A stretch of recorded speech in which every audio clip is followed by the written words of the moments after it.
तर आज आपण बघणार आहोत एलएक्यूसाठी विचारला जाणारा एक महत्त्वाचा क्वेश्चन म्हणजे कोणताही बोन. याच्यामध्ये बोन लिहिताना कोणत्याही बोनचं पहिल्यांदा इंट्रोडक्शन लिहायचं. For example this is bone of the upper arm किंवा लोअर लिम. त्याच्यानंतर टाईप अकॉर्डिंग टू आयुर्वेद आणि मॉडर्न. आयुर्वेदानुसार ही प्रकार लिहायचा, मॉडर्ननुसार ही प्रकार लिहायचा. उदाहरणार्थ नलकस्थी असेल तर नलकस्थी आणि लाँग बोन असं लिहायचं. लोकेशन लिहायचं की बाहू प्रदेशामध्ये असणारा अस्थी आहे किंवा आर्म रिजनमध्ये असणारा हा बोन आहे. त्याच्यानंतर नंबर अकॉर्डिंग टू आयुर्वेद आणि मॉडर्न. आयुर्वेदामध्ये किती नंबर सांगितला आहे. फॉर एक्झाम्पल ह्युमरस 2 आहेत असं आयुर्वेदात सांगितलं आहे आणि प्रगंड अस्थिची संख्या 2 आणि मॉडर्ननुसार पण 2च.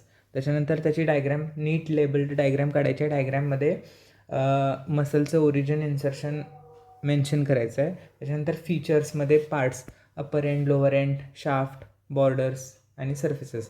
त्यानंतर अटॅचमेंट्समध्ये ओरिजिन इन्सर्शन, ऑसिफिकेशनचा पॉईंट आणि क्लिनिकल ॲनाटॉमी. तर एक्झाम्पल म्हणून ह्युमरसचं दिलं आहे. ह्युमरसचं इंट्रोडक्शनमध्ये आपण काय लिहिणार तर humerus is the bone of the arm, it is the longest and strongest bone of the upper limb. हा झाला इंट्रोडक्शन. ह्याच्यानंतर प्रकार कोणता आहे, नलकस्थी किंवा लाँग बोन. प्रदेश किंवा रिजन काय लिहायचा तर बाहू प्रदेश किंवा आर्म रिजन आणि नंबरमध्ये 2 लिहायचं. नंतर पार्ट ऑफ ह्युमरस ह्याच्यामध्ये अपर एंड, लोअर एंड आणि शाफ्ट हे 3 पार्ट्स. अपर एंडमध्ये 5 पार्ट्स दिलेत.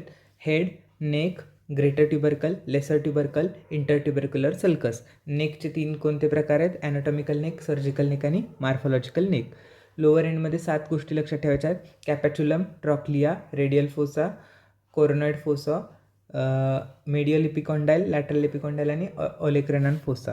आणि शाफ्टमध्ये 3+3 काय लक्षात ठेवायचं, 3 बॉर्डर्स, 3 सर्फेसेस.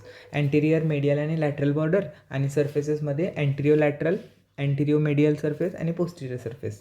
त्याच्यानंतर मसल अटॅचमेंटमध्ये जर कोणत्या रिजनमधून कोणती मसल ओरिजिन झाली किंवा इन्सर्ट झाली हे लक्षात राहत नसेल तरी आपल्याला फक्त जर ओरिजिन आणि इन्सर्शन जरी लिहिलं तरीही मार्क मिळतात.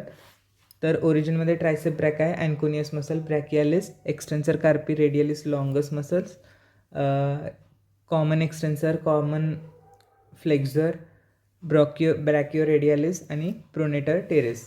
हे या मसल्सचं ओरिजिन होतं आहे. आणि इन्सर्शन कशाचं होतं आहे, deltoid, supraspinatus, infraspinatus, subscapularis, pectoralis major, latissimus dorsi, coracobrachialis, teres major, teres minor आणि इन्फ्रास्पायनेटस मसल. या मसलचं इन्सर्शन होतं आहे.